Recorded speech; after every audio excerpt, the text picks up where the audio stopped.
আজকে ঢাকা বিশ্ববিদ্যালয় কেন্দ্রীয় ছাত্র সংসদের ডাকসুতে এসেছেন বাইতুশ শরফ দরবারের পীর সাহেব হুজুর। আপনারা জানেন বাইতুশ শরফ দরবার বাংলাদেশের অন্যতম একটি দরবার। বাইতুশ শরফ দরবার প্রতিষ্ঠা হয়েছে হযরত আব্দুল জব্বার রহমতুল্লাহ আলাইয়ের হাত ধরে। হযরত আব্দুল জব্বার রহমতুল্লাহ আলাই পুরো বাংলাদেশের ইসলাম প্রচার এবং প্রসারে গুরুত্বপূর্ণ অবদান রেখেছেন। বিশেষ করে চট্টগ্রামে বাইতুশ শরফ আঞ্জুমান ইত্তেহাদ বাংলাদেশ এবং বাইতুশ শরফ দরবার অবস্থিত এবং এই বাইতুশ শরফের অসংখ্য প্রতিষ্ঠান আছে। আব্দুল জব্বার রহমতুল্লাহ আলাই একজন ভিশনারি মানুষ ছিলেন এবং ওনার আগেও পীর ছিল মীর আখতার রহমতুল্লাহ আলাই। ওনাদের হাত ধরে সারা দেশব্যাপী অসংখ্য প্রতিষ্ঠান তৈরি হয়েছে। ওনারা শুধুমাত্র ধর্মীয় পীর ছিলেন না, একই সাথে ওনারা ছিলেন একজন সমাজ সংস্কারক। একই সাথে যেমন মাদ্রাসা প্রতিষ্ঠা করেছেন, ওনারা স্কুল প্রতিষ্ঠা করেছেন, কলেজ প্রতিষ্ঠা করেছেন, হাসপাতাল করেছেন এবং শুধুমাত্র চট্টগ্রামে ওনারা প্রতিষ্ঠান করেননি।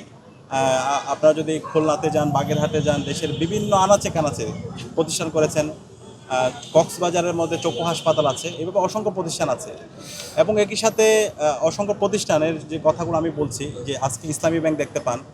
ইসলামী ব্যাংক যখন প্রতিষ্ঠা হয় 1983 সালের দিকে, তখন প্রাইমারি যেই গবেষণার কাজগুলো সেগুলো বাইতুশ শরফের যে চট্টগ্রাম যে বাইতুশ শরফ আছে, সেই বাইতুশ শরফের যে গবেষণা ইনস্টিটিউট আছে সেখানে হয়েছিল এবং এই সকল কাজের সাথে বর্তমান যিনি বাইতুশ শরফের পীর সাহেব রাহাবারা বাইতুশ শরফ আব্দুল হাই নদভী মাদ্দাজিল্লাহ আলাই, উনি জড়িত ছিল।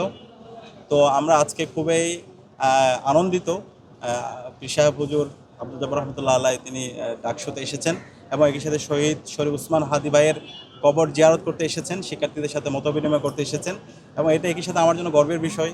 আমি সরাসরি হুজুরের ছাত্র ছিলাম এবং এখানে ঢাকা ইউনিভার্সিটিতে অসংখ্য শিক্ষার্থীরা আছে বাইতুশ শরফের, তারাও এসেছে।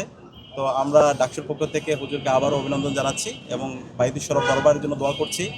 আল্লাহ তাআলা এই প্রতিষ্ঠানটাকে কিয়ামত অবধি জারি রাখুক, সমাজ সেবার জন্য এবং একই সাথে এই দিনই দাওয়াতের জন্য যে প্রতিষ্ঠানটি কাজ করছে সেই কাজের ধারা যেন অব্যাহত থাকতে পারে, আমরা সেই শুভকামনা জ্ঞাপন করছি।